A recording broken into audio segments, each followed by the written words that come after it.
Let's face it, bats get a pretty bad rap. And Montana Wild in Helena is trying to change that by showing us that these creatures of the night are actually creatures of great importance that love hanging around Montana as much as we do.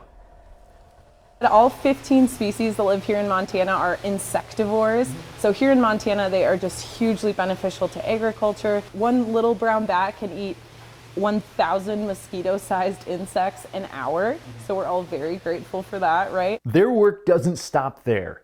The roughly 1,300 species of bats all over the world are important pollinators and downright cool animals that need our help right now. So bats are facing various challenges, habitat loss being a big one. Folks don't often realize they don't just roost in caves, they roost in old dead tree snags. So leaving snags up is one thing you can do to help bats. Many folks have probably heard white nose syndrome has reached Montana. This is a disease caused by a cold-adapted fungus. It essentially attaches itself to bats, irritates them, keeps them up all winter, and then they aren't able to make it through hibernation because of that.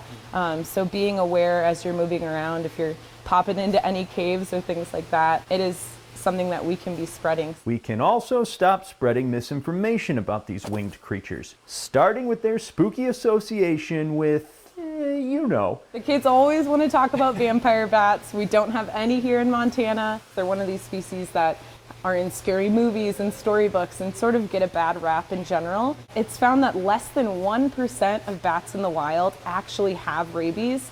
Now, of course, you still need to use extreme caution. If you are interacting with a bat, finding one in your yard, acting strangely, the chances that that bat has rabies is higher than a bat that's acting normally, flying around at night that you wouldn't interact with. If you have any questions or just want to learn more about bats, October is the perfect time to do that.